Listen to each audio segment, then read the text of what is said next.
Selamat pagi pemirsa, salam sehat. Sungguh membuat miris bahwa kekerasan bahkan kejahatan terhadap anak masih terus terjadi di negeri ini. Belum lama ini kita digemparkan oleh tragisnya pembunuhan yang dilakukan oleh dua remaja terhadap seorang anak yang masih berusia 11 tahun di Makassar, Sulawesi Selatan. Polisi pun telah menetapkan kasus ini sebagai pembunuhan berencana dan menangkap kedua pelaku. Pelajaran berharga apa yang bisa kita refleksikan agar kasus serupa tidak kembali terulang. Inilah editorial Media Indonesia edisi hari ini, Sabtu 14 Januari 2023, dengan tema Kasus Makassar, Anak Dalam Bahaya. Bersama saya, Eva Wondo. Editorial Media Indonesia juga dapat Anda simak di MG Radio Network di frekuensi 94,7 FM di kawasan Jakarta dan sekitarnya. Para pendengar bisa turut berpartisipasi dan berinteraksi dalam editorial Media Indonesia. Sampaikan pendapat Anda pemirsa dengan berpartisipasi melalui telepon interaktif di nomor 021 583 9900. Dan pagi hari ini telah hadir bersama saya, anggota Dewan Redaksi Media Group, Ade Alawi. Selamat pagi Mas Ade, salam sehat Mas. Salam sehat juga. Sehat ya Mas Ade, meskipun hati kita tidak sehat, miris betul. Sekali. Miris betul ya Pak. Ya. Sangat miris Mas Ade, kasus Makassar, anak dalam bahaya. Nanti kita akan bahas di editorial Media Indonesia hari ini Sabtu 14 Januari 2023. Tetapi sebelumnya Mas Ade dan juga pemirsa, kita akan bahas dulu. Ada 3 headline untuk Media Indonesia hari ini akan kita bahas ya. Yang pertama di halaman muka, bisnis senjata sulut konflik Papua. Ini pasca ada penangkapan ya, Mas betul. Ade, hasil penyidikan gabungan Polri bersama dengan kepolisian Filipina mengungkap Anton Gobay ini membeli senjata api yang aspek bisnis karena penjualan senjata api sangat menjanjikan di Papua itu. Kata kuncinya, aspek bisnis senjata api menjanjikan di Papua, Mas Ade. Ya, ini hasil dari pemeriksaan kepolisian Filipina bersama dengan kepolisian Republik Indonesia terhadap tersangka Anton Gobay. Beliau adalah seorang pilot dan ternyata tidak hanya mengemudikan pesawat, tetapi kemudian juga dia bisnis senjata. Sudah 3 kali, yang pertama, kedua gagal, yang ketiga ini berhasil. Dia berhasil memiliki 12 pucuk senjata. Berdasarkan pengakuannya kepada aparat kepolisian di Filipina dan Indonesia, kepolisian RI, Anton Gobay mengaku bahwa bisnis senjata di wilayah konflik Papua ini sangat menjanjikan. Dan ini juga salah satu yang terus membuat konflik di Papua ini menyala-nyala ya. Dan kita tahu bahwa sumber senjata kelompok separatis senjata di Papua ini kan ada tiga sumber. Pertama adalah rampasan dari aparat TNI Polri, kemudian ada oknum juga yang berbisnis senjata dengan para kelompok separatis. Kemudian yang ketiga adalah bisnis senjata dalam yang dikendalikan oleh sindikat perdagangan senjata gelap, seperti itu ya Pak. Tentu ini harus diusut secara tuntas ya Mas Ade, karena kasus perdagangan senjata ilegal di Papua terus berulang. Dan juga ada pernyataan dari kepala atau mantan kepala Badan Intelijen Strategis TNI Laksamana Madya Purnawirawan Sulaiman Ponto yang menduga bahwa permintaan senjata api di Papua meningkat karena adanya tadi peningkatan atau kebutuhan ya di Papua, begitu Mas Ade. Ini karena kebutuhan dengan serangan kelompok remaja bersenjata yang terus meningkat. Tentu ini harus diusut secara tuntas, Mas Ade. Ya betul, saya kira harus diusut secara tuntas ya. Seperti apa sih jaringan Anton Gobay ini? Dan ini kan sebenarnya bukan yang pertama ya. Sebelum-sebelumnya juga pernah kejadian juga ya. Bagaimana permainan bisnis senjata di Papua ini terjadi. Dan ini saya kira momentum juga bagaimana kemudian sumber-sumber konflik di Papua ya, selain soal masalah sosiologis, soal politik lainnya, tetapi intinya dari sisi bagaimana menciptakan instabilitas, bagaimana sumber-sumber konflik seperti bisnis senjata ini harus diusut tuntas, karena kalau tidak ini akan terulang kembali. Jadi jangan hanya berhenti di pilot yang juga menjual senjata, bukan hanya bisa mengemudikan pesawat, tetapi juga bisa menjual senjata. Itu tidak hanya berhenti di Anton Gobay, tetapi harus diusut secara tuntas jaringannya ya Mas Ade. Itu adalah headline Media Indonesia yang pertama. Berikutnya adalah kita akan bahas dunia usaha diprediksi menguat di kuartal 1 2023. Tentu ini adalah suatu yang baik ya Mas Ade, optimis sekali karena indikasi ini berdasarkan survei kegiatan dunia usaha kuartal 2022 yang dilakukan oleh Bank Indonesia. Tanggapannya Mas Ade? Ya, ini kabar gembira ya bagi kita ya, bangsa Indonesia, karena berdasarkan survei Bank Indonesia, survei terkait dengan dunia usaha pada kuartal keempat 2022 disebutkan bahwa terjadi sebuah peningkatan yang positif ya Jadi kegiatan dunia usaha sangat positif dan itu berdasarkan sektor tersier ya. Tersier ini adalah sektor jasa, kemudian komunikasi dan sebagainya. Dan ini juga terkait juga dengan upacara keagamaan dan tahun baru ya. Banyak orang berkegiatan, banyak orang kesana kemari gitu untuk membelanjakan apa namanya dananya gitu, kemudian terjadi juga perputaran uang, terjadi perputaran uang yang sangat masif. Dan ini ternyata sangat positif. Dan ternyata pada tahun 2023 tahun ini ya, tahun ini diperkirakan juga tumbuh positif ya. Tumbuh positif, saldo bersih terimbang akan positif. Dan ini kemungkinan didukung oleh beberapa sektor yang primer dan sekunder ya. Seperti peternakan, kemudian kehutanan, perdagangan, pertanian. Karena apa? Karena akhir tahun kemarin sektor primer dan sekunder ini terganggu oleh iklim, oleh cuaca buruk. Dan pada kuartal pertama tahun 2023 ini iklim sudah mulai kondusif dan diperkirakan sektor primer dan tersier akan terjadi peningkatan yang bagus. Ini trennya harus terus dijaga ya, Mas Ade, termasuk juga bagaimana menjaga kenyamanan berinvestasi di Indonesia. Betul. Saya kira kenyamanan investasi mesti diberikan karpet merah ya kepada para investor soal regulasi, kemudian juga soal keamanan dan sebagainya. Jadi ada aspek kepastian hukum juga itu harus dijaga dan harus diantisipasi adalah bagaimana gejolak Perpu 22 tahun 2023 ini tentang Ciptaker juga ini harus diantisipasi oleh pemerintah. Baik, berikutnya kita bahas yang ketiga, Mas Ade dan juga pemirsa, keseriusan KPK tangkap Harun Masiku diragukan. Nah ini belum ketangkep nih, Mas Ade, sesulit itukah? Dan ini memang sangat sangat memprihatinkan ya, dan ini menjadi pertanyaan besar kita semua karena kasus Harun Masiku dan empat buron lainnya juga sudah berlangsung cukup lama ya, total 5. Tetapi yang paling lama itu adalah kasus buronnya Harun Masiku. Harun Masiku ini mantan kader PDIP dan dalam dakwaan di persidangan tipikor itu disebutkan bahwa ada aliran uang kepada elit PDIP dan ini saya kira mesti segera, jangan sampai kemudian nama-nama yang disebut dalam terkait dengan kasus Harun Masiku harus dikelirkan gitu ya, harus ada kepastian hukum juga. Oleh karena itu kepastian hukum akan dicapai apabila mana Harun Masiku ini bisa ditangkap. Muhammad Nazarudin juga bisa cepat ditangkap, kenapa ini tidak gitu.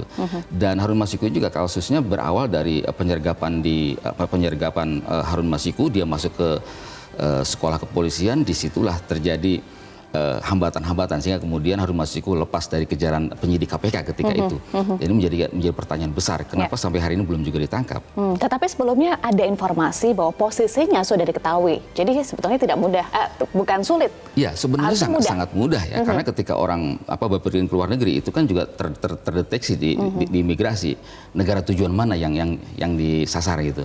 Nah dari situ sebenarnya sih bisa dikurung, bisa juga misalnya pencabutan paspor dan sebagainya. Ini jelas tersangka ini kan sangat tidak kooperatif. Gitu kan. Sudah buron hampir 3 tahun lamanya. Baik, jadi kita nantikan bagaimana keseriusan KPK untuk tangkap Harun Masiku yang sekarang masih diragukan publik. Semoga sudah tidak diragukan lagi kalau bisa segera ditangkap. Saya kira harus segera ditangkap. Harus segera ditangkap. Baik, itu adalah 3 headline media Indonesia untuk hari ini, Mas Ade dan juga pemirsa. Nanti kita akan bahas editorial media Indonesia hari ini lebih dalam lagi ya Mas Ade. Tetapi kita bahas sedikit, ini tadi di awal kita miris sekali ya, Mas Ade, membacanya miris sekali karena korbannya anak-anak, pelakunya juga anak-anak, Mas Ade. Ya ini saya kira menjadi alarm kita semua ya, bahwa anak-anak ini harus betul-betul diperhatikan ya. Karena kalau kita lihat dari bagaimana pertumbuhan Gen Z kemudian juga milenial ini kan luar biasa. Berdasarkan data BPS misalnya terjadi sekitar 65%. Artinya apa? Bahwa mereka inilah generasi penerus bangsa. Oleh karena itu sejak sekarang saya kira dengan melihat kasus Makassar ini harus betul-betul diperhatikan. Jadi problemnya tidak hanya pada keluarga tapi juga lingkungan juga harus kondusif mendukung tumbuh kembang anak seperti itu ya Pak. Termasuk juga motifnya ini tidak biasa, Mas Ade, miris sekali. Pelaku terobsesi melakukan transaksi jual beli organ tubuh manusia gara-gara tergiur tawaran di situs internet. Apakah semudah itu terpengaruh oleh internet, Mas Ade? Ya berdasarkan berbagai penelitian ya, internet kemudian dunia maya ini sangat mudah mempengaruhi audiens ya, termasuk juga anak-anak kita gitu. Jadi kasus yang Makassar ini 2 pelaku ini mengaku, terutama yang pertama yang agak dewasa ya, dan berdasarkan dari penelusuran KPAI di Makassar ternyata pelaku yang berinisial A itu usianya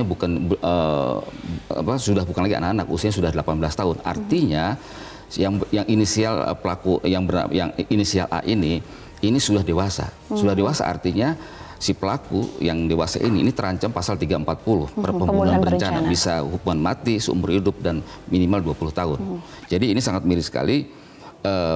Mereka mengaku, kedua pelaku ini mengaku bahwa karena mereka melihat tayangan di YouTube ya, bagaimana bisnis perdagangan organ tubuh manusia ini ternyata sangat menjanjikan ya, luar biasa itu.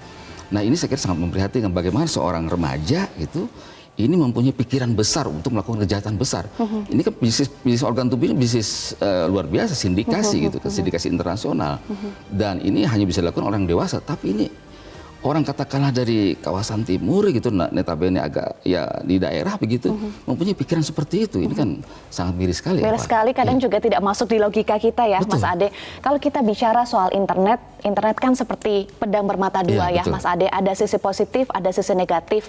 Apalagi tadi bisa mempengaruhi anak-anak untuk melakukan kejahatan yang kejam sekali, Mas Ade. Ini tentu perlu peran semua pihak ya, perlu orang tua dan juga negara harus hadir tentunya.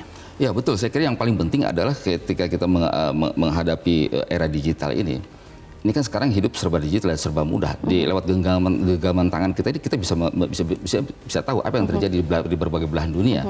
Nah oleh karena itu yang paling penting adalah bagaimana literasi digitalnya, literasi media ini harus ditingkatkan. Bagaimana ketika kita melihat sebuah tayangan, itu kita mesti mempunyai daya kritis. Benar tidak tayangan ini, bermanfaat tidak tayangan ini, buat apa tayangan ini. Nah aspek-aspek pertanyaan-pertanyaan kritis seperti itu adalah bagian dari literasi digital. Dan ini harus diterapkan mulai sekolah, mulai TK, mulai SD dan sampai kemudian perguruan tinggi. Penting sekali ya Pak. Baik, kita akan bahas lebih dalam lagi nanti ya Mas Ade soal literasi digital dan bagaimana kasus anak di Makassar ini bisa menjadi pelajaran untuk kita semua agar jangan sampai terulang lagi. Pemirsa, inilah editorial Media Indonesia hari ini, Sabtu 14 Januari 2023. Kasus Makassar, anak dalam bahaya.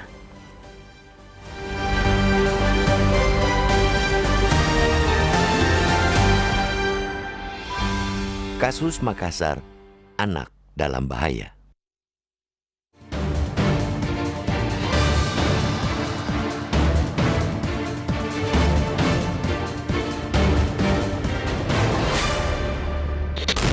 Sungguh membuat miris bahwa kekerasan bahkan kejahatan terhadap anak-anak masih terus terjadi di negeri ini. Kecenderungannya bahkan semakin meningkat. Kekerasan terhadap anak yang dahulu seperti masih bersembunyi di balik gunung es, kini berentetan menyeruak keluar, merujah kedamaian hidup masyarakat, menghantam sendi-sendi kemanusiaan. Kejahatan terhadap anak bahkan tidak hanya dilakukan orang dewasa, tapi juga oleh mereka yang masih anak-anak dan remaja. Belum lama ini, kita tentu membaca betapa tragisnya pembunuhan yang dilakukan dua remaja, AD dan MF. Terhadap seorang anak, MFS, yang masih berusia 11 tahun di Makassar, Sulawesi Selatan. Polisi telah menetapkan kasus tersebut sebagai pembunuhan berencana dan menangkap kedua pelaku. Tidak perlu berkecimpung di bidang hukum dulu untuk bisa mengatakan bahwa level ketragisan kasus tersebut sungguh luar biasa. Membaca atau mendengar berita pembunuhan itu bahkan bisa membuat orang yang awam pun marah sejadi-jadinya. Memangnya siapa yang bisa menahan amarah melihat dua anak yang baru beranjak remaja sudah berani dan mampu merencanakan pembunuhan terhadap anak yang sebetulnya mereka kenal dengan baik? Siapa yang tidak merasa sesak dada ketika perilaku brutal dan sadis ternyata tak hanya dimonopoli orang dewasa, tapi juga anak-anak dan remaja. Yang lebih menyedihkan lagi, motif pembunuhan di Makassar itu ialah si pelaku terobsesi melakukan transaksi organ tubuh manusia gara-gara tergiur tawaran di situs internet. Ya Tuhan, segampang itukah kewarasan dan kepolosan remaja mereka hilang, tergantikan oleh nafsu tak terkendali untuk mendapatkan uang? Dunia yang semakin tua ternyata semakin tidak baik-baik saja, terutama buat anak-anak. Ibarat pisau bermata dua. Dunia yang kian canggih, kian muktahir, semua serba digital, rupanya tidak hanya menawarkan banyak manfaat positif, tapi juga melempar segudang efek negatif pun, terutama buat anak-anak. Di satu sisi, kita mesti terus mendesak kepolisian untuk mengurai kasus ini sampai akar-akarnya. tidak hanya berhenti soal pembunuhannya saja. Meski polisi menegaskan kasus ini tidak terkait jaringan perdagangan organ manusia jika merunut pengakuan pelaku yang terinspirasi melakukan kejahatan karena website perdagangan tubuh, aparat sepertinya tak ragu mengusutnya lebih dalam. Di lain sisi, harus diakui ada kesalahan negara dan masyarakat dalam kasus tersebut. Mengapa? Karena salah satu hipotesis yang muncul sebagai pemicu pembunuhan anak di Makassar itu ialah pesatnya perkembangan teknologi digital yang tidak diimbangi dengan fondasi literasi yang kuat. Digitalisasi yang menyimpan daya rusak tinggi tidak dibarengi dengan penguatan literasi yang terus-menerus. Padahal tanpa literasi, nilai-nilai mendasar yang seharusnya ditanamkan kepada generasi penerus bangsa sejak dini bakal sulit diterapkan di tengah arus kemajuan teknologi. Karena itu, kasus Makassar semestinya juga alarm bagi pemerintah bahwa literasi digital sejak dini sangat penting diberikan kepada anak. Akan tetapi, penguatan literasi juga bukan satu-satunya. Itu hanya satu bagian dari upaya besar yang mesti dilakukan negara dan seluruh komponen negara untuk memberi perlindungan dan hak asasi anak sesuai amanat Undang-Undang Nomor 35 Tahun 2014 tentang perlindungan anak. Tidak bisa dimungkiri, kontrol pengawasan baik oleh negara, masyarakat maupun orang tua masih lemah, amat lemah. Kasus kekerasan terhadap anak yang terus terjadi hingga hari ini adalah bukti bahwa kita belum maksimal melindungi aset masa depan bangsa. Mesti ada upaya radikal yang dilakukan untuk melindungi anak-anak dari kekerasan dan kejahatan yang terus mengancam. Tanpa itu, tanpa kita sadari kita sedang bersama-sama menghancurkan generasi pewaris bangsa.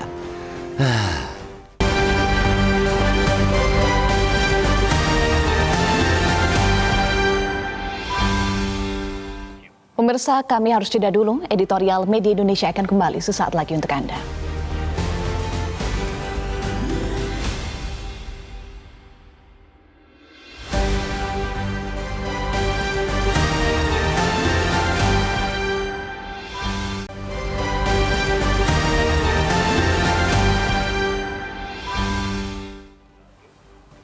Pemirsa, Anda kembali di Editorial Media Indonesia. Untuk membahas lebih lanjut tema Media Indonesia atau Editorial Media Indonesia hari ini, kasus Makassar anak dalam bahaya. Saat ini kami sudah terhubung melalui sambungan telepon dengan Komisioner KPAI Dian Sasmita. Selamat pagi, Ibu Dian. Salam sehat, Bu. Selamat pagi, alhamdulillah sehat, Mbak. Baik, dengan Eva dan juga Mas Ade di studio, Bu Dian, tentu kita sama-sama miris, Ibu, melihat kasus penculikan dan pembunuhan Sadewa di Makassar demi penjualan organ tubuh. Apa yang disoroti oleh KPAI dalam kasus ini, Ibu Dian? Iya, yang pertama sangat sepakat sekali. Ini adalah kasus yang mengkoyak ya rasa kemanusiaan kita karena seorang remaja kecil sampai kehilangan nyawa karena ada dua remaja yang menonton atau mengakses internet sehingga terbujuk melakukan tindak pidana. Nah, kami di KPAI melihat bahwa ini tidak hanya sebatas anak melakukan kasus pembunuhan, tapi kita mencoba melihat lebih ke belakang lagi dan sepakat tadi yang sudah disampaikan Mas Adi tadi bahwa ini ada kaitannya juga dengan kemampuan literasi anak dalam mengolah informasi, mencerna informasi yang masuk ke dia. Bagaimana si anak ini dapat melakukan memfilter informasi-informasi apa saja sih yang ini berdampak pada kehidupannya dia. Jadi misalnya kayak ketika mereka menonton tayangan kayak tadi di YouTube terkait perdagangan organ. Nah, ini kan tidak semata-mata bisa langsung dicerna dan langsung ditiru, tapi ini kan ada harus proses yang tindakan. Nah, ternyata seorang anak tidak seketika bisa melakukan proses penelaahan tersebut. Dibutuhkan proses untuk menumbuhkan literasi anak mulai dari anak usia dini. Jadi lewat pengasuhan di keluarga dan pendidikan ini sangat penting sekali untuk menumbuhkan daya literasi anak. Ya. Karena kami melihat juga data di KPAI tahun 2002 itu ternyata terdapat juga berdasarkan pengaduan yang masuk KPAI ya, ada 2 anak yang melakukan kejahatan pornografi berbasis dunia maya, dan terdapat juga 60 anak korban dari kejahatan pornografi dunia maya, serta 23 anak menjadi korban perundungan dunia maya. Artinya internet ini punya dampak luar biasa sekali pada perkembangan anak-anak kita. Dan negara harus memberikan perhatian yang sangat serius terhadap bahaya internet ini pada anak. Tidak hanya membatasi pada situs-situs yang seperti situs yang diakses 2 remaja di Makassar, tapi juga bagaimana mendorong dunia pendidikan ini menumbuhkan sikap literasi anak ini dengan serius, tidak sebatas hanya mendorong anak untuk membaca buku, tapi bagaimana menumbuhkan daya nalar anak ini lewat semua media, termasuk dari keluarga juga. Ini sangat penting sekali, karena anak tumbuh gimana Mbak? Baik, pertama tadi Anda sampaikan soal kurangnya daya literasi anak. Lalu faktor apa saja, faktor lain apa saja yang membuat ada kasus seperti ini, Ibu Dian? Korbannya anak, pelakunya juga anak. Iya, perilaku anak yang melanggar pidana ini nggak datang tiba-tiba. Kriminalitas anak ini didukung oleh banyak faktor. Oleh karena itu, pendekatan dalam sistem peradilan pidana anak ini selalu melihat anak tidak sebatas melakukan tindak pidana, tapi yuk kita lihat ke belakang ada apa.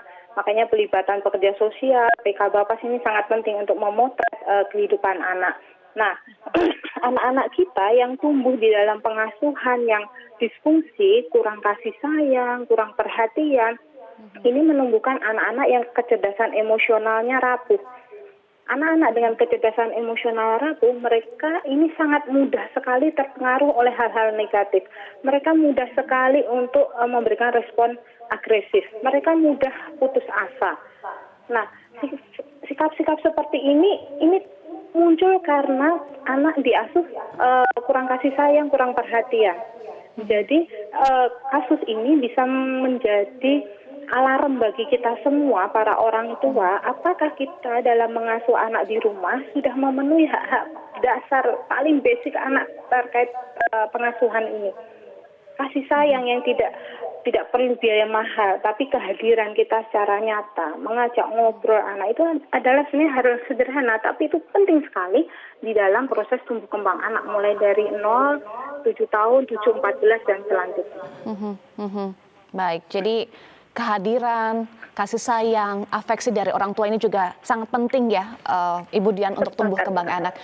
Tadi soal literasi anak terhadap internet. Nah, cara terbaik seperti apa yang saat ini harus segera dilakukan untuk meminimalisir efek negatif dari internet, khususnya untuk anak-anak?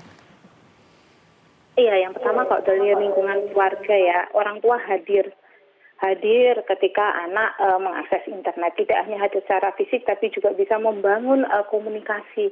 Dijelaskan. Jadi anak-anak itu kan, internet ini kan kayak salah satu medium yang serba ada. Mau butuh bantuan apa, mau butuh tayangan apa yang menghibur, semua ada. Anak sangat mudah sekali juga mengakses. Di mana-mana sudah ada banyak wifi. Nah, tapi orang tua ini yang sering terlupa adalah menjelaskan, membangun dialog dengan anak. Kenapa tidak boleh mengakses ini, kenapa harus dibatasi menonton, kenapa tidak boleh main game yang ada kekerasan. Nah, dijelaskan karena semua tayangan itu sebenarnya ada standar batas umurnya, tapi karena tidak tersampaikan kepada anak dan orang tua tidak cukup informasi akan hal itu, sehingga ada beberapa anak kita yang kemudian kebablasan dan menerima dampak buruk dari internet. Kemudian dari pendidikan juga, jadi perlu juga dibangun dialog dan guru-guru memberikan stimulasi untuk membangun daya kritis anak. Ini tugas bersama, nggak bisa hanya guru saja atau tenaga pendidik saja atau keluarga saja, tapi dua pihak dan masyarakat ini penting juga. Baik, ini menjadi tugas bersama. Lalu bagaimana peran KPAI juga, Bu Dian, untuk membantu meminimalisir dampak negatif dari internet kepada anak-anak? Maaf Mbak, tadi agak terputus. Bagaimana juga peran dari KPAI, Bu, untuk meminimalisir dampak negatif dari internet dan juga memberikan pendampingan kepada orang tua agar orang tua bisa punya kemampuan untuk berdialog semuanya kepada anak-anak tentang apa yang boleh, apa yang tidak boleh, kesadaran dalam penggunaan internet? Iya, KPAI sebagai lembaga independen, kita juga punya fungsi selain pengawasan. Dalam kasus Makassar kita melakukan pengawasan proses hukum, tapi kita juga punya fungsi promotif, mempromosikan mengedukasi kepada masyarakat. Salah satunya terkait pengasuhan, ini harusnya seperti apa kita dalam memperlakukan anak, karena ini sangat penting sekali ya. Masalah anak, banyak masalah anak yang ada di Indonesia selalu kembali kepada keluarga, karena keluarga ini adalah benteng terdekat dari anak. Nah, ini perlunya pemerintah menaruh perhatian lebih besar bagaimana melakukan penguatan pada keluarga. Apakah layanan-layanan kepada keluarga ini sudah maksimal ketika keluarga menghadapi masalah, kemana keluarga ini bisa mengakses bantuan. Ini perlu dipastikan negara benar-benar hadir di sana. Baik, negara harus benar-benar hadir. Terima kasih Komisioner KPAI Dian Sasmita sudah bergabung bersama kami di Editorial Media Indonesia. Salam sehat selalu, Ibu Dian. Pemirsa, kita harus jeda dulu. Editorial Media Indonesia akan kembali sesaat lagi untuk Anda.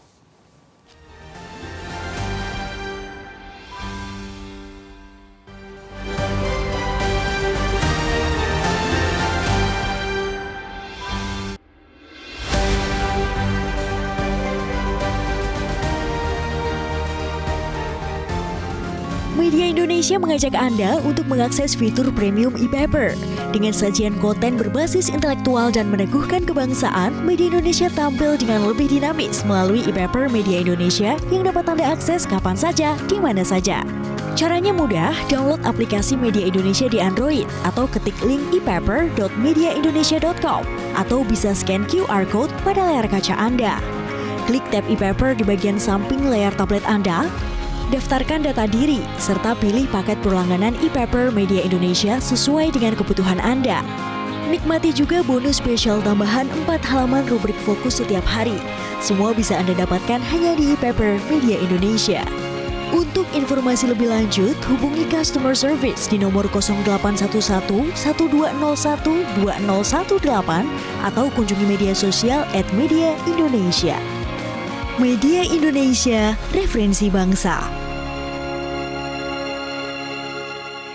Pemirsa, terima kasih Anda masih bersama kami di Editorial Media Indonesia. Mas Ade dan juga pemirsa, saat ini kami sudah tersambung dengan beberapa penelpon untuk membahas, berdiskusi lebih jauh terkait dengan tema Editorial Media Indonesia hari ini. Langsung saja kita akan sapa yang pertama Pak Ondo Selitonga dari Bekasi, Jawa Barat. Selamat pagi Pak Ondo, salam sehat Pak. Salam sehat, selamat pagi. Ya, silakan Pak Ondo. Ya, ini sangat miris sekali ya, sangat memilukan sekali. Anak di bawah umur 17-14 tahun menjadi pelaku pembunuhan berencana. Ini hanya gara-gara mereka menginginkan mendapatkan uang dengan cepat. Saya setuju bahwa literasi digitalisasi anak sangat lemah. Tidak ada pemahaman di antara mereka mana yang positif, mana yang negatif. Tapi kita mari melihatnya dengan cerdas, bahwa ini tidak hanya saja karena kelalaian orang tua ya. Tapi saya menyoroti pertama, coba itu diperhatikan, internet itu bisa dibeli yang ketengan, yang harganya cuma 3.600 per hari. Jadi si anak sebenarnya tidak diberi orang tua uang untuk punya beli paket. Itu kalau dia tidak ada wifi di rumah atau di lingkungannya. Jadi dia bisa beli paket. Dengan 3.600, mereka bisa nonton YouTube, bisa main wifi, bisa lain-lain dengan internet. Jadi saya mohon ini supaya para penjual-penjual paket itu tidak menjual hal-hal yang sangat murah seperti itu. Karena itu bisa mereka lakukan dengan uang jajan mereka. Yang berikutnya, literasi digital itu jangan kita berharap dari orang tua saja. Kita harus sadar, mayoritas orang tua sekarang itu masalah literasi digitalnya lebih gaptek dari anak-anak. Bagaimana mereka nggak tahu tuh mana YouTube, apa ini, apa itu, nggak tahu. Jadi saya menyarankan yang utama itu dari sekolah. Karena sekolah yang bisa memberikan peningkatan literasi tentang digitalisasi kepada anak-anak.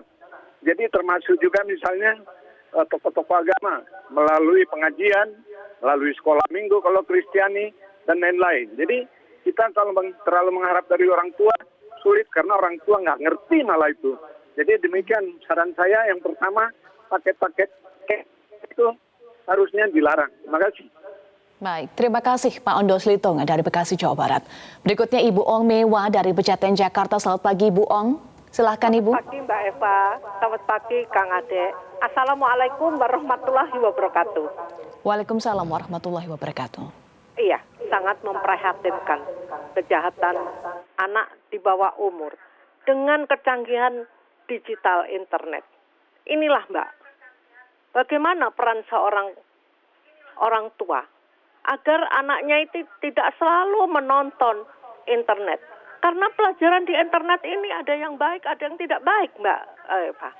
Nah inilah, dengan adanya dia terlalu sering nonton, sehingga dia ingin melakukan kejahatan, seperti membunuh, menjual organ tubuh, karena ingin dia mendapatkan uang yang banyak.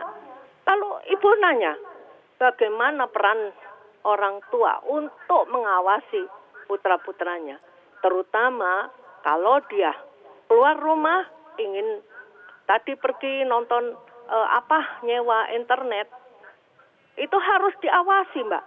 Lingkungan juga mempengaruhi. Jadi bagaimana kejahatan anak ini semakin merajalela dengan kekerasan seksual, lalu menculik, lalu sekarang terjadi dengan temannya sendiri, anak yang di Makassar dengan di bawah umur sudah berani melakukan pembunuhan. Inilah Mbak, saatnya pemerintah harus cepat mengambil tindakan menghukum. Ini adalah pembunuhan berencana Mbak. Mereka sekalipun masih di bawah umur, tapi hukuman tetap akan diberikan kepada dia sebagai orang dewasa. Kita lihat saja bagaimana pemerintah untuk menegakkan hukum pada anak, terutama pada KPHI, agar KPHI juga ikut peran, agar di sekolah juga diberitahu bahwa nonton internet itu tidak bagus, karena di situ ada plus dan minusnya Mbak. Ya semoga KPHI juga ikut berperan, pemerintah juga, orang tua juga harus ngawasin. Anaknya jangan disuruh keluyuran terus Mbak, apalagi trek-trekan. Ya, semoga orang tua ini tidak gaptek. Memang internet ini sangat canggih Mbak, apa saja bisa ditemukan di situ. Assalamualaikum warahmatullahi wabarakatuh. Waalaikumsalam warahmatullahi wabarakatuh. Terima kasih Ibu Ong dari Pejaten, Jakarta. Berikutnya Pak Sukarwan dari Temanggung, Jawa Tengah. Selamat pagi Pak Sukarwan. Selamat pagi Mbak Eva Wondo ini ya. Saya tidak di depan TV, saya sedang rempel kopi di alat kebun. Iya Pak, tapi dengan Eva dan Mas Ade di studio. Oke, ya. Begini Mbak, ini sepertinya sudah ngeri, miris. Keadaan generasi sekarang sudah miris sekali. Makanya satu peran pendidikan. Saya selalu wanti-wanti dan selalu nyoroti pelajaran pendidikan moral Pancasila itu jangan dihilangkan. Harus diadakan dari tingkat SD sampai perguruan tinggi, PMP Pancasila. Dan 36 butir Pancasila itu P4 yang dulu digalakkan Orde Baru. Semua perilaku manusia ada di 36 butir Pancasila itu. Kenapa tidak dihidupkan lagi, tidak digalakkan lagi?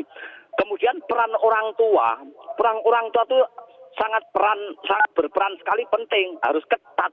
Ini anak-anak harus jangan dibiarkan leluasa main HP. Memang tidak bisa membebaskan zero HP, tidak bisa, tapi setidak-tidak meminimalkan. Sekarang tidak bisa kalau orang bebas tidak pegang HP, tidak bisa. Karena memang eranya itu era globalisasi seperti ini, ada plus minusnya seperti yang disampaikan penelpon sebelumnya, ada plusnya, ada minusnya. Minusnya sudah miris sekali. Saya wanti-wanti KPI harus turun tangan. Menteri P dan K harus hadir ini. Pendidikan moral Pancasila penataran P4, 36 butir Pancasila harus ditanamkan lagi pada murid-murid SD sampai tingkat perguruan tinggi. Kalau itu diterapkan, yakinlah meminimalkan pekerjaan polisi. Ini anak terpengaruh iklan di medsos, membunuh anak di bawah umur, membunuh anak untuk menjual ginjal. Ini luar biasa ngeri. Itu aja Mbak. Tolong Menteri PDK jangan hanya diam Pak Nadiem Makarim. Ayo turun tangan Pak Nadiem Makarim. Baik. Terima kasih Pak Sukarwan. Pak Sukarwan dari Temanggung, Jawa Tengah. Berikutnya Ibu Indra dari Cirebon, Jawa Barat. Selamat pagi Ibu Indra. Selamat pagi Mbak Eva Wondo dan Bung Ade Alawi. Assalamualaikum warahmatullahi wabarakatuh Metro TV. Waalaikumsalam warahmatullahi wabarakatuh. Silahkan Ibu Indra. Memang setiap kejadian yang paling menyedihkan, membuat kecut hati sekalipun, kita harus ambil hikmah dari peristiwa itu. Nah, kemarin-kemarin ini kita selalu disibukkan dengan perlindungan anak terhadap korban kekerasan. Sekarang kita dibukakan mata bahwa perlindungan anak itu pun harus terhadap pelaku. Jangan sampai anak-anak melakukan kekerasan. Nah, kita lihat memang setelah generasi milenial sebelumnya, sekarang ada generasi baru yang disebut generasi Gen Z, itu kelahiran dari tahun 1997 dan selanjutnya.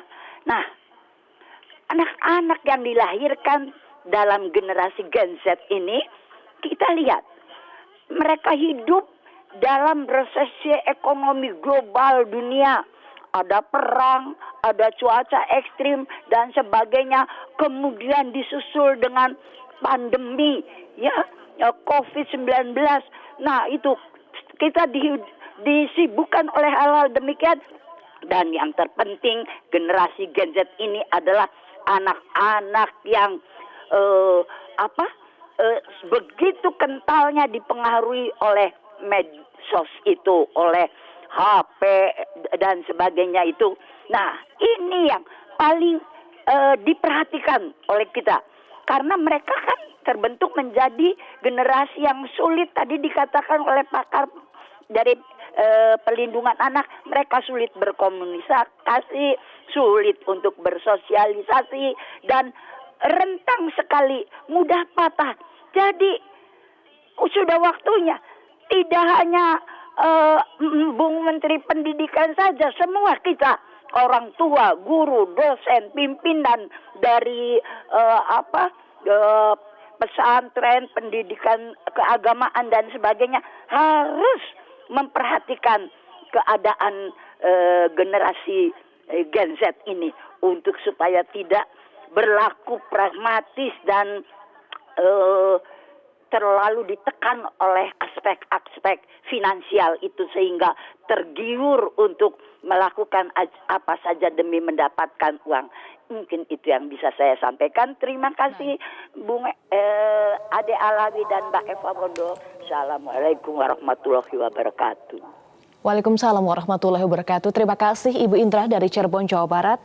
Mas Adi, kita sudah simak bersama. Tadi seluruh penelpon punya rasa yang sama tentu dengan kita semua pemirsa, bahwa semuanya prihatin Mas Ade, semuanya merasa miris dengan kasus ini, dan sepakat juga karena kurangnya salah satunya faktor kurang literasi digital dan juga pengawasan yang lemah, kurangnya dukungan, lingkungan yang mendukung, itu juga menjadi salah satu faktor ya, beberapa faktor yang menyebabkan ada kasus seperti ini. Pelakunya anak, korbannya juga anak, Mas Ade. Ya, yang pertama adalah inti dari pendidikan anak itu adalah dalam pengasuhan di keluarga.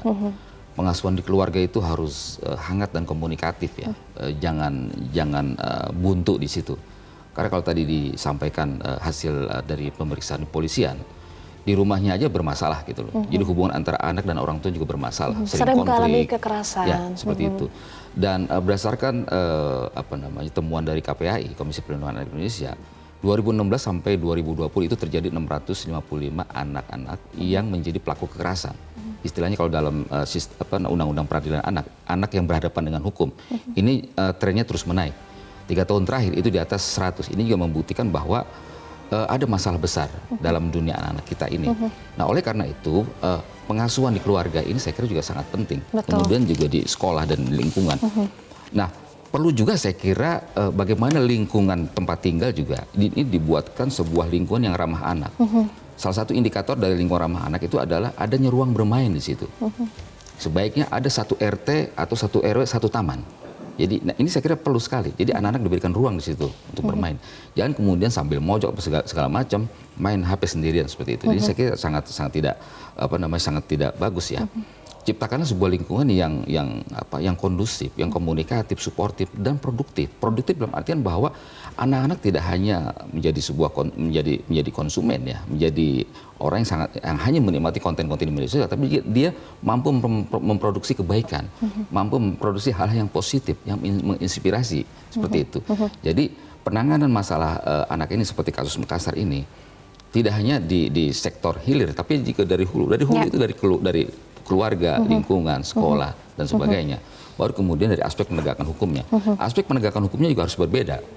Jangan sampai kemudian ketika anak-anak berhadapan hukum itu kemudian di penjara, itu semakin pintar dan semakin rusak. Ini juga harus di aspek pembinaan di lembaga pemasyarakatan anak juga harus betul-betul bisa menciptakan tumbuh dan kembang anak secara positif dan lebih baik lagi. Iya, tentu ini menjadi alarm bersama bagaimana perbaikan dari hulu sampai hilir ya. Mas Ade, kita bahas tentang tadi lingkungan yang suportif, yang sehat, yang ramah bagi anak, mulai dari mana? Dari orang tua, dari sekolah, dari lingkungan sekitar, seperti apa kita bisa memulai ini sekarang? Ya, saya kira dari KPAI ini sudah mempunyai roadmap ya, sudah mempunyai arahan ataupun petunjuk bagaimana pendidikan anak di rumah, di lingkungan, dan di sekolah. Nah, ini saya kira harus menjadi panduan bersama. Hidupkanlah komunitas-komunitas kecil, misalnya arisan dan sebagainya. Kemudian juga ciptakanlah juga lingkungan tempat tinggal yang hangat, yang saling menyapa, gitu kan, bisa ngobrol dan sebagainya. Ini saya kira harus ditumbuhkan. Kalau kemudian lingkungan yang sangat individualis, ini saya kira sangat berbahaya. Apalagi tidak hanya individualis, tapi juga bersih tegang, maksudnya. Ini juga secara sosial tidak sehat. Jadi pendidikan anak ini secara edukasi, sosial, ekonomi, ini juga harus betul-betul diciptakan. Yang lain misalnya soal literasi digital. Literasi digital ini harus mencakup 3 hal. Pertama adalah secara kognitif, afektif, dan psikomotor. Kognitif adalah anak bisa tahu, bisa memiliki pengetahuan dunia internet seperti apa, dunia maya itu seperti apa, plus itu seperti apa. Anak harus mempunyai kemampuan itu. Oh, ternyata dunia ini seperti ini lebarnya, seperti ini luasnya. Kemudian yang kedua aspek afektif. Afektif ini anak mampu bagaimana bersikap secara sosial, bagaimana dia hubungan dengan orang tuanya, kemudian dengan anak sebayanya, dengan gurunya dan sebagainya. Afektif ini sangat-sangat penting. Ketika misalnya jangan hanya berpatokan pada kognitif ya, pengetahuan sifatnya kognitif, tetapi juga afektif penting secara sosial. Yang lain ada psikomotor. Psikomotor ini adalah digital skill ya. Bagaimana dia bisa memproduksi hal yang positif seperti itu. Jadi 3 hal inilah yang harus dicapai dalam konteks literasi digital, kognitif, afektif, dan psikomotor. Seperti itu. Dan literasi digital bisa dari orang tua, bisa juga seharusnya lebih mudah dari sekolah ya, Mas Ade. Kalau sekarang seperti apa? Apakah semuanya sudah mendapatkan itu literasi digital? Saya kira belum menyeluruh ya. Jadi dari sisi pendidik, guru-guru juga belum mempunyai kemampuan yang sama ya. Baik. Berdasarkan penelitian 10 anak 6-nya terpapar konten-konten yang negatif dari internet. Nah, ini saya kira juga menjadi sebuah alarm yang sangat berbahaya. Bagaimana pendidikan anak di rumah, pengasuhan, kemudian juga digital terutama, ini sangat penting sekali, harus dilakukan ya Pak. Harus segera dilakukan literasi digital, semuanya harus mendapatkan akses literasi digital. Betul, ya Mas Ade, secara merata. Kita akan bahas lagi usai jeda. Pemirsa, tetaplah bersama kami.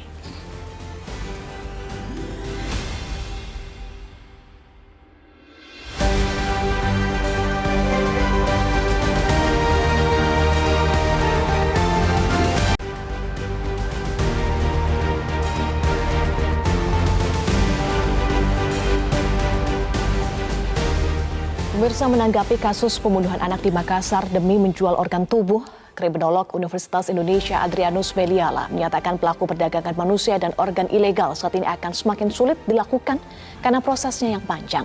Adrianus menambahkan pelaku human trafficking sadar bahwa remaja yang berinteraksi dengan mereka bukanlah pihak yang sesuai, meskipun kedua pelaku sudah melakukan pembunuhan.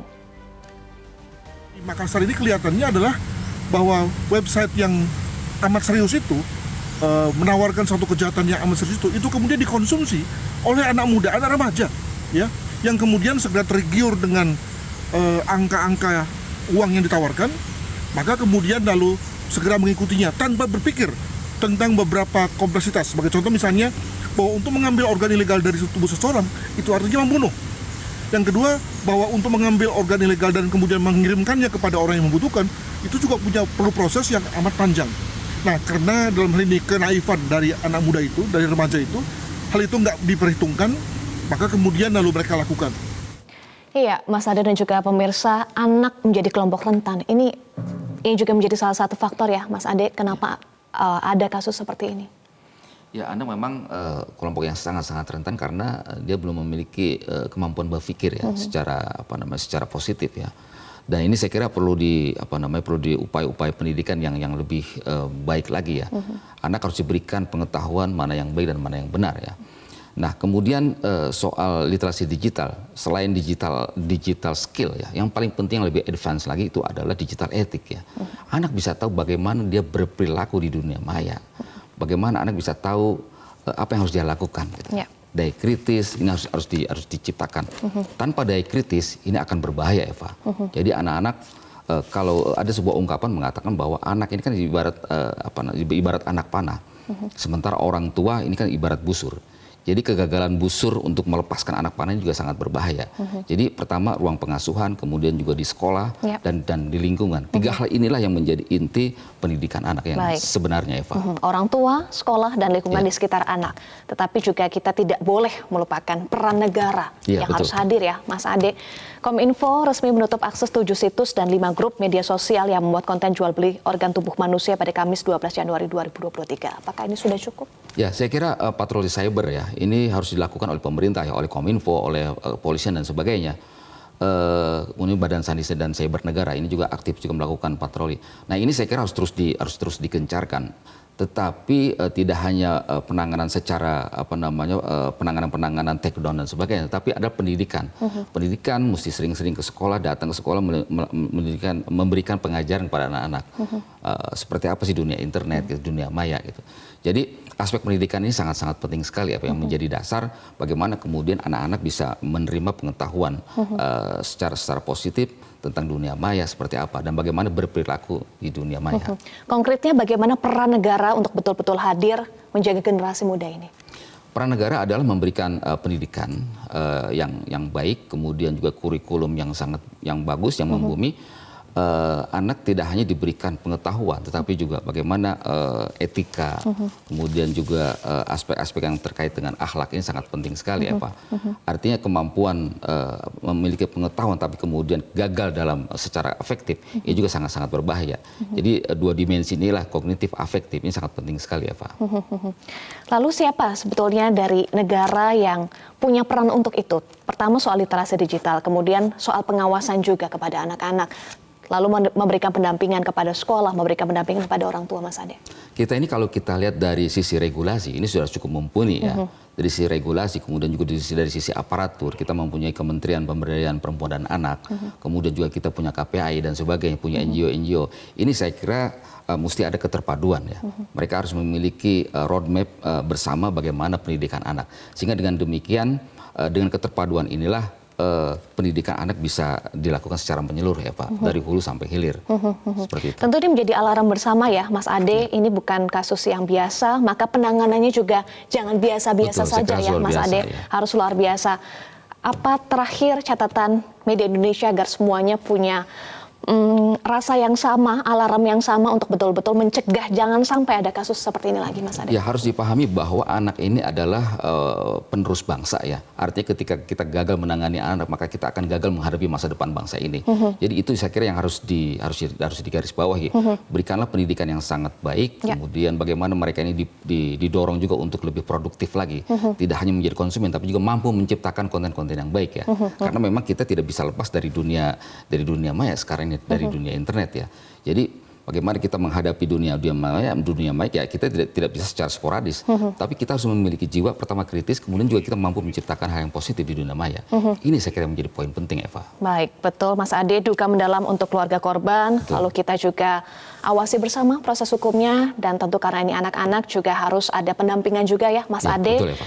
Alarm pelajaran bersama untuk kita semua agar tidak ada lagi kasus seperti ini, dan kita semua punya peran untuk menjaga anak-anak sebagai generasi penerus bangsa. Terima kasih Mas Ade sudah bergabung bersama kami di Editorial Media Indonesia. Salam sehat selalu, Mas Ade. Pemirsa, tidak bisa dimungkiri, kontrol pengawasan baik oleh negara, masyarakat, dan orang tua masih lemah, bahkan sangat lemah. Mesti ada upaya radikal yang dilakukan untuk melindungi anak-anak dari kekerasan dan kejahatan yang terus mengancam. Karena tanpanya kita sedang bersama-sama menghancurkan generasi pewaris bangsa yang tentu tidak kita inginkan. Demikian Editorial Media Indonesia untuk hari ini. Atas nama rekan-rekan yang bertugas, saya Eva Wondo pamit undur diri. Dan tetaplah bersama kami di Metro TV. Salam sehat. Mas Ade, terima kasih.